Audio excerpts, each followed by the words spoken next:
10th class polynomials బహుపదులు చాప్టర్లో exercise 3.3లో ఉన్న sums నేర్చుకుందాం. ఈ ప్రాబ్లమ్స్ నేర్చుకోబోయే ముందు మనకు కొన్ని పాయింట్స్ తెలిసి ఉండాలి. General form of quadratic polynomial. General form of quadratic polynomial is ax square plus bx plus c. బహుపదుల యొక్క సాధారణ రూపం ax square plus bx plus c. ఇక్కడ డిగ్రీ 2 ఉంది కాబట్టి దీన్ని క్వాడ్రాటిక్ పాలినామియల్ అంటారు. పరిమాణం 2 ఉన్నదాని వర్గ బహుపది అని అంటారు. ఇక్కడ పరిమాణం 2 ఉంది కాబట్టి, డిగ్రీ 2 ఉంది కాబట్టి దీనికి 2 రూట్స్, 2 మూలాలు ఉంటాయి. వీటిని మనం జీరోస్ ఆఫ్ ది పాలినామియల్ అని కూడా అంటాం. ఆ రూట్స్ని కనుక ఆల్ఫా బీటా అని కనుక అనుకుంటే ఆల్ఫా బీటా ఆర్ రూట్స్, లేదా జీరోస్ ఆఫ్ ది పాలినామియల్. అంటే ఆ వాల్యూస్ సబ్స్టిట్యూషన్ చేసినప్పుడు ఈ పాలినామియల్ వాల్యూ 0 అవుతుంది. అందుకని వీటిని జీరోస్ అని కూడా అంటారు. ఆల్ఫా బీటాని రూట్స్ కనుక అనుకుంటే సమ్ ఆఫ్ ది రూట్స్, మూలాల మొత్తం, is equal to -b/a. b అంటే ఇక్కడ x కోఎఫిషియంట్, a అంటే x స్క్వేర్ కోఎఫిషియంట్, x గుణకము x స్క్వేర్ గుణకము అంటారు. అలానే ప్రొడక్ట్ ఆఫ్ ది రూట్స్ అంటే మూలాల లబ్ధం ఈజ్ ఈక్వల్ టు c/a. ఈ 2 ఫార్ములాస్ మీకు తెలిసి ఉండాలి. ఈ ఆల్ఫా బీటా ఏంటంటే ఈ క్వాడ్రాటిక్ పాలినామియల్కి రూట్స్, మూలాలు అంటాము. వర్గ బహుపదికి ఆల్ఫా బీటాలు కనుక మూలాలు అయితే మూలాల మొత్తం ఈజ్ ఈక్వల్ టు -b/a, మూలాల లబ్ధం ఈజ్ ఈక్వల్ టు c/a. ఏబిసిలు ఎక్కడి నుంచి వచ్చాయంటే ఇక్కడ మనకి x స్క్వేర్ గుణకము a, x గుణకము b, అలానే స్థిరపదము c. ఇంకొకటి క్యూబిక్ పాలినామియల్ అంటాము. అంటే 3వ పరిమాణ బహుపది, త్రిపద పరిమాణ బహుపది, క్యూబిక్ పాలినామియల్. అది దాని జనరల్ ఫామ్ ఎలా ఉంటుందంటే పరిమాణం 3 ఉంటుంది. అంటే ax cube plus bx square plus cx plus d. ఇలా దాని పరిమాణం డిగ్రీ 3 ఉంది కాబట్టి దీన్ని క్యూబిక్ పాలినామియల్ అంటాము. మరి దీనికి ఎన్ని రూట్స్ ఉంటాయంటే డిగ్రీ 3 ఉంది కాబట్టి దీనికి 3 రూట్స్ ఉంటాయి. ఆల్ఫా బీటా గామా అనుకుంటాం ఆ రూట్స్ని, are root of quadratic polynomial. మరి వీటికి ఉన్న రిలేషన్ ఏంటంటే ఇక్కడ మూలాల మొత్తం అంటే sum of the roots alpha plus beta plus gamma is equal to, ఇక్కడ కూడా పైదానిలాగే -b/a దీని answer. Next alpha beta plus beta gamma plus gamma alpha, దీని ఫార్ములా అంటే sum of the product of the roots alpha beta plus beta gamma plus gamma alpha, దీని formula c/a. Next product of the roots అంటే మూలాల లబ్ధం, 3 మూలాల లబ్ధం alpha into beta into gamma is equal to -d/a. First 2 quadratic polynomial ఏవైతే ఉన్నాయో అలానే -b/a, c/a. ఇక్కడ కూడా -b/a, c/a. ఇక్కడ ప్రొడక్ట్ ఆఫ్ ది రూట్స్కి -d/a. చూడండి, మొన్న రెండిటికేమో మైనస్ ఉంది, ఒకదానికి ప్లస్. -b/a, c/a, -d/a. ఇదే ఆర్డర్లో గుర్తుపెట్టుకుంటే మీరు కన్ఫ్యూజ్ అవ్వాల్సిన అవసరం ఉండదు. అలాగే మనకి ఈ రూట్స్ కనుక ఇచ్చి క్వాడ్రాటిక్ పాలినామియల్ రాయమంటే if alpha beta, alpha and beta are roots of quadratic polynomial, roots ఇచ్చి క్వాడ్రాటిక్ పాలినామియల్ కనుక రాయమంటే దాని ఫార్ములా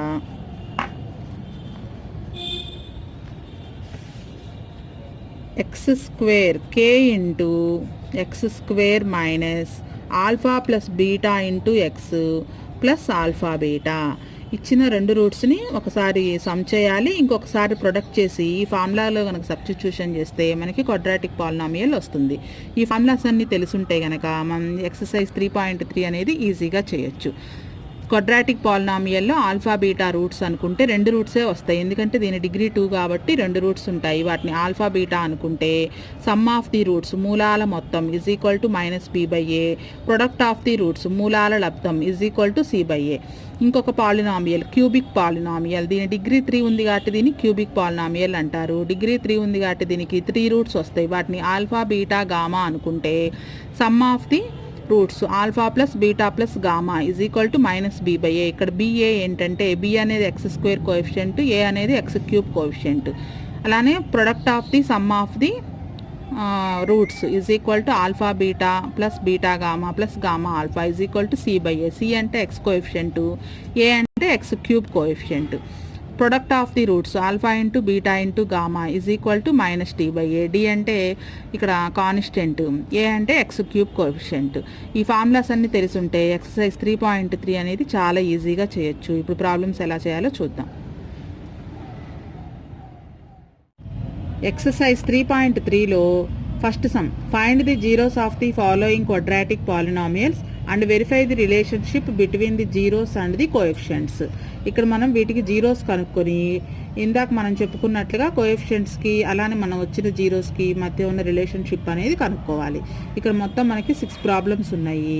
అందులో ఈ 2 కొంచెం డిఫికల్ట్గా ఉంటాయి, 4th, 5th. మిగిలిన 4 ప్రాబ్లమ్స్లో ఒకటి చెప్తాను, మిగతా మీరు ట్రై చేయండి. ఇప్పుడు అందులో మనం ఈ 3rd ప్రాబ్లం చూద్దాం. 6x² - 3 - 7x. 3rd problem 6x² -3 - 7x. ముందు x² టర్ము, తర్వాత x టర్ము, తర్వాత కాన్స్టెంట్ ఉండేటట్లుగా రీఅరేంజ్ చేసి రాసుకుందాం. 6x² - 7x -3, x² term, next x term, next constant term ఉండేటట్టు రాసుకోవాలి. వీటికి మనం కనుక్కోవాల్సింది జీరోస్ కాబట్టి ఇచ్చిన లెక్కని జీరోకి ఈక్వల్ చేయొచ్చు. To find the value of the polynomial, so this is equal to 0. ఇప్పుడు మనం దీన్ని ఫ్యాక్టరైజేషన్ మెథడ్ అంటే కారణాంక పద్ధతిలో ఈ పాలినామియల్కి మనం ఇప్పుడు ఫ్యాక్టర్స్ కనుక్కుంటాము. దానికి ఎలా అంటే x² కోఎఫిషియంట్ ఎంత ఉంది, 6. అలానే కాన్స్టెంట్ టర్మ్ -3 మనం సైన్లతో సహా రాసుకోవాలి. కాన్స్టెంట్కి ముందు మైనస్ ఉంది కాబట్టి మైనస్ పెట్టాలి. ఆ 2 మల్టిప్లై చేయాలి, హెచ్ వేయాలి. ఆ 6 3s are 18, మైనస్ ఉంది కాబట్టి -18. ఇక ఏవేవి నెంబర్స్ మల్టిప్లై చేస్తే మనకి 18 వస్తుందో రాసుకోవాలి. 18 1s are 18, అలానే 2 9s 18. ఇంకా మనకి వేరే ఏ నెంబర్స్ మల్టిప్లై చేసినా 19 రాదు. ఇప్పుడు ఇందులో మనకి ఈ 7 రావాలి, యాడ్ చేసినా లేదా సబ్ట్రాక్ట్ చేసినా -7 వచ్చేవి ఏ అంకెలో అవి సెలెక్ట్ చేసుకోవాలి. ఇక్కడ మనకి 63 యాడ్ చేస్తే 9 వస్తుంది, కొన్ని సబ్ట్రాక్ట్ చేస్తే 3 వస్తుంది. సో ఇది కాదు. 18 + 1 యాడ్ చేస్తే 19, సబ్ట్రాక్షన్ తీసేస్తే 17, అది కూడా కాదు. 2 + 9 యాడ్ చేస్తే 11, సబ్ట్రాక్షన్ చేస్తే 2 9, సబ్ట్రాక్షన్ చేస్తే 7 వస్తుంది. సో మనకు కావాల్సింది 2 9 అనమాట. ఇప్పుడు ఇందులో మనకు ఆన్సర్ కావాల్సింది -7 కాబట్టి పెద్దదాని ముందు మైనస్ పెట్టుకోవాలి. సో -9 + 2 మనకి -7 వస్తుంది యాడ్ చేస్తే, అలానే మల్టిప్లై చేస్తే -18. ఇప్పుడు మనం ఈ మధ్యలో ఉన్న 7ని స్ప్లిట్ చేసి 2 పదాలుగా రాస్తాము. 2x - 9x అని రాస్తాము. 6x² + 2x - 9x - 3 is equal to 0. ఈ మధ్యలో ఉన్న 7xని ఒక టర్మ్ని మనం 2 టర్మ్స్గా స్ప్లిట్ చేసి రాసాము.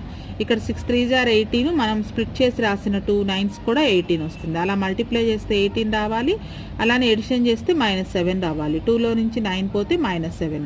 ఇప్పుడు ఇవి 4 టర్మ్స్ అయినాయి. ఈ 4 టర్మ్స్లో ఈ 2 టర్మ్స్ నుంచి ఈ 2 టర్మ్స్ని మనం కామన్ రాస్తాము. ఈ 2 టర్మ్స్లో 2 టేబుల్ పోతుంది, అలానే x అనే టర్మ్ కూడా కామన్ వస్తుంది, x. ఇప్పుడు మనకి 2 టేబుల్లో ఇది 3 టైమ్స్ పోతుంది. x² ఆల్రెడీ ఒక x రాసాం కాబట్టి ఇంకొక x ఉంటుంది.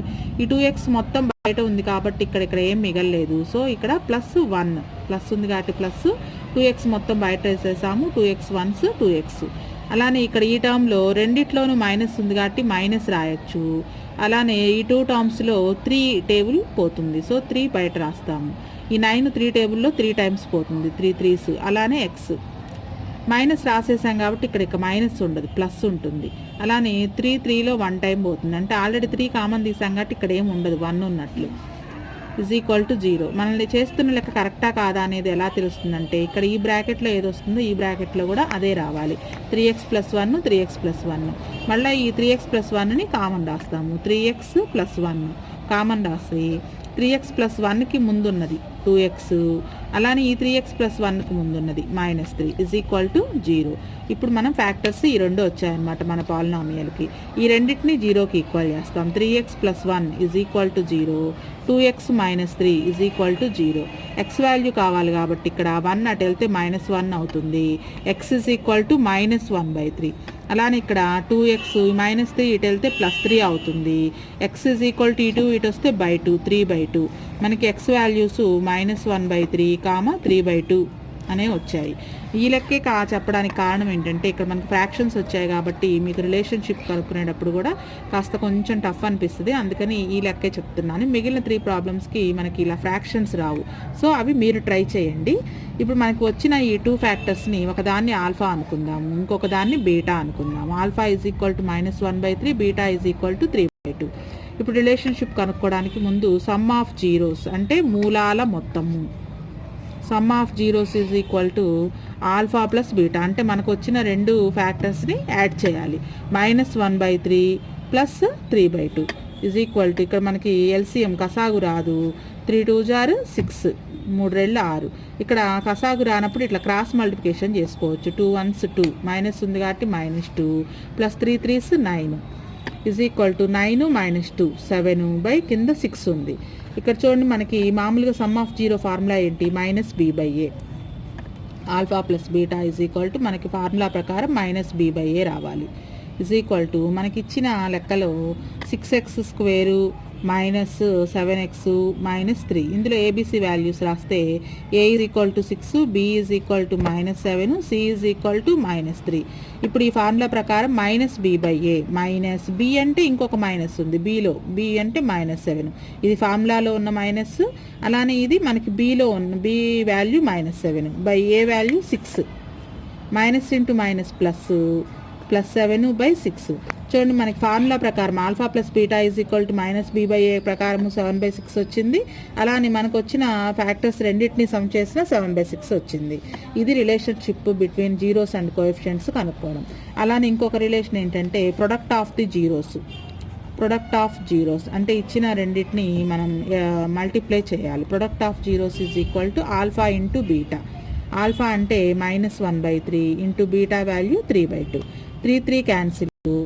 ఆల్ఫా ఇంటూ బీటా వాల్యూ -1/2 మనకి వచ్చిన ఫ్యాక్టర్స్ని మల్టిప్లై చేస్తే ఫార్ములా ప్రకారం చూద్దాం. Alpha into beta formula c/a, product of zeros formula c/a. ఇక్కడ c అంటే -3/a అంటే 6, -3/6. 3 టేబుల్లో పోతుంది, 3 1s 3 2s -1/2. మనకు వచ్చిన జీరోస్ని ప్రొడక్ట్ చేసిన -1/2 వచ్చింది. అలానే ఫార్ములా ప్రకారం కూడా -1/2 వచ్చింది. సో ఈ విధంగా జీరోస్కి కోఎఫిషియెంట్స్కి మధ్య రిలేషన్ని కనుక్కోవాలి. ఈ లెక్క 2 మార్క్స్కి వెరీ వెరీ ఇంపార్టెంట్. నెక్స్ట్ ఇందులోనే 4th ప్రాబ్లం చూద్దాం. 4u² plus 8u. ఇక్కడ మనకి u² టర్మ్ u టర్మే ఉంది, కాన్స్టెంట్ టర్మ్ లేదు. అంటే x బదులు మనకి u అనే లెటర్ ఇచ్చారు. 4x² ప్లస్ 8x మామూలుగా అయితే కాన్స్టెంట్ టర్మ్ ఉంటుంది, అది లేదు. అది లేనప్పుడు ఎలా చేయాలంటే మనం జీరోస్ కనుక్కోవాలి కాబట్టి ముందుగా ఇచ్చిన పాలినామియల్ని జీరోకి ఈక్వల్ చేయాలి. ఈ రెండిట్లోనూ u ఉంది కాబట్టి అలానే 4 టేబుల్లో కూడా పోతుంది. ఈ 2 టర్మ్స్లో 4 టేబుల్ పోతుంది. సో 4 కామన్ తీయచ్చు, u కూడా కామన్ తీయచ్చు. 4u కామన్ తీస్తే ఇక్కడ ఇక 4 తీసేసాము కామన్, u² ఒక u కూడా వచ్చింది కాబట్టి ఇంకొక u మిగులుతుంది. ప్లస్ ఈ 4 టేబుల్లో 8 2 టైమ్స్ పోతుంది, 4 2s. ఆల్రెడీ u బయట రాసేసాము, ఈజ్ ఈక్వల్ టు 0. ఇప్పుడు ఈ రెండేనమాట మనకి ఇంకా ఫ్యాక్టర్స్, కారణాంకాలు. 4u is equal to 0, u + 2 is equal to 0. 4u is equal to 0, u + 2 is equal to 0. 4u is equal to 0, u is equal to 4 అటుపోతే /4 అవుతుంది. 0/4 అంటే 0నే. అలానే ఇక్కడ u ఈజ్ ఈక్వల్ టు ఈ +2 అటు వెళ్తే -2. సో ఇక్కడ మనకి ఫ్యాక్టర్స్ ఏమేంటి అంటే 0, -2. అంటే వచ్చిన 2 ఫ్యాక్టర్స్ని ఒకదాన్ని ఆల్ఫా ఒకదాన్ని బీటా అనుకుంటాం కదా. Alpha is equal to 0, beta is equal to -2. ఇవి మనకు వచ్చిన ఫ్యాక్టర్స్. ఇప్పుడు ఈ ఫ్యాక్టర్స్కి వీటిని జీరోస్ అని కూడా అంటాము. ఈ జీరోస్కి అలానే కోఎఫిషియెంట్స్కి ఉన్న రిలేషన్ ఏంటో చూద్దాం. ముందు coefficients రాద్దాము. 4u² plus 8u is మనకి ఇచ్చింది ఇది. సో ఇందులో u² కోఎఫిషియెంట్ని a అంటాము. a is equal to 4, u coefficient b is equal to 8. అలానే మనకి కాన్స్టెంట్ లేదు, సో c వాల్యూ 0. ఇవి మన కోఎఫిషియెంట్స్ ABC. ఈ ఆల్ఫా బీటా అనేవి మనకు వచ్చిన జీరోస్. ఇప్పుడు రిలేషన్షిప్ చూద్దాం. ముందు some of zeros is equal to alpha plus beta. Some of zeros అంటే ఆల్ఫాని బీటాని యాడ్ చేయాలి. 0 beta value -2. So some of zeros మనకు -2 వచ్చింది. ఫార్ములా ప్రకారం some of zeros formula alpha plus beta is equal to -b/a. -b అంటే 8 by a అంటే 4. 4 1s 4 2s. So ఇలా చూసుకున్నా మనకి -2నే వచ్చింది. -2 -2. అలానే product of zeros. Product of zeros అంటే ఆల్ఫా ఇంటూ బీటా రాయాలి. మనకి వచ్చిన ఫ్యాక్టర్స్లో ఒకదాన్ని ఆల్ఫా ఒకదాన్ని బీటా అనుకున్నాం కదా. Alpha value 0 into beta value -2. దేన్నైనా 0తో మల్టిప్లై చేస్తే 0 వస్తుంది. So alpha into beta value 0. మనకి ఫార్ములా ప్రకారం product of zeros formula alpha beta is equal to C/A. C value 0, A value 4. 0/4 అంటే 0. ఈ రెండు కూడా మనకి కోఎఫిషియంట్స్ ప్రకారము అలానే మనకు వచ్చిన జీరోస్ రెండు కూడా రిలేషన్షిప్ కరెక్ట్గా సరిపోయింది. నెక్స్ట్ t² -15 అనే లెక్క చూద్దాం. 5th some t² -15. ఇక్కడ మనకి t² టర్ము టీ టర్ము అలానే ఒక కాన్స్టెంట్ టర్మ్ రావాలి. మధ్యలో టీ టర్మ్ మిస్ అయింది. ఇలా ఇచ్చినప్పుడు ఎలా చేయాలి? ముందు దీనికి జీరోస్ కనుక్కోవాలి కాబట్టి ఇచ్చిన పాలినామియల్ని 0కి ఈక్వల్ చేయాలి. t² -15 is equal to 0. So t² is equal to ఈ 15 ఇటు వస్తే +15 అవుతుంది. t² is equal to 15. మనకి t వాల్యూ కావాలి కాబట్టి t ఈజ్ ఈక్వల్ టు √15 అవుతుంది. √15. 15కి స్క్వేర్ రూట్ రాదు, అంటే ఒకటి +50లో √15 ఇంకొకటి -√15 అనమాట. సో టీకి మనకు వచ్చిన రెండు ఫ్యాక్టర్స్, రెండు కారణాంకాలు, ఒకటి +√15 ఇంకొకటి -√15. ఈ ఫ్యాక్టర్స్ మనం ఒకదాన్ని ఆల్ఫా అనుకుంటాము, ఇంకొక దాన్ని బీటా అనుకుంటాము. Alpha is equal to √15, beta is equal to -√15. ఇవి మనకు వచ్చిన ఫ్యాక్టర్స్. ఇప్పుడు కోఎఫిషియంట్స్ రాద్దాము. t² -15. ఇందులో t² కోఎఫిషియంట్ ఏం లేదు, అంటే 1 ఉన్నట్టు. ఏ వాల్యూ 1, టీ టర్మే లేదు, అంటే B value 0. C is equal to -15. ఇవి ఏబిసి వాల్యూస్. ఇప్పుడు జీరోస్కి అలానే కోఎఫిషియంట్స్కి రిలేషన్ చూద్దాం. ముందు some of the zeros is equal to formula alpha plus beta. Some of the zeros is equal to alpha plus beta. అంటే alpha ఎంత వచ్చింది? √15, beta -√15. ఒకటి +√15 ఇంకొకటి -√15, రెండు క్యాన్సిల్ ఈజ్ ఈక్వల్ టు 0. ఇది మనకు వచ్చిన ఫ్యాక్టర్స్ని యాడ్ చేస్తే వచ్చింది. మరి ఫార్ములా ప్రకారం alpha plus beta some of the zeros formula -b/a. ఇక్కడ b వాల్యూ 0, a అంటే 1, 0/1 అంటే 0. సో ఈ రెండు ఈక్వల్గా వచ్చాయి. Next product of the zeros. Product of the zeros అంటే ఆల్ఫా ఇంటూ బీటా. మనకు వచ్చిన రెండు ఫ్యాక్టర్స్ని జీరోస్ని మల్టిప్లై చేయాలి. Is equal to alpha into beta. Alpha value √15 into beta value -√15. Plus into minus అవుతుంది. √15 ఇంటూ √15, √15 హోల్ స్క్వేర్. ప్లస్కి స్క్వేర్కి రూట్కి క్యాన్సిల్ అవుతుంది. So answer -15. మరి formula ప్రకారం alpha beta formula C/A. ఇక్కడ C వాల్యూ -15, ఏ value 1. So -15/1 అంటే -15. మనకి వచ్చిన ఫ్యాక్టర్స్ని మల్టిప్లై చేస్తే -15 వచ్చింది. ఫార్ములా ప్రకారం product of the zero alpha into beta formula C/A. దీని ప్రకారం కూడా -15 వచ్చింది. సో ఈ లెక్కలు వెరీ 2 మార్క్స్కి వెరీ ఇంపార్టెంట్. ఇంకా 3 ఉన్నాయి. ఆ 3 ప్రాబ్లమ్స్ మీరు ప్రాక్టీస్ చేయండి. ఆ 3 ఏంటో ఒకసారి చూద్దాం.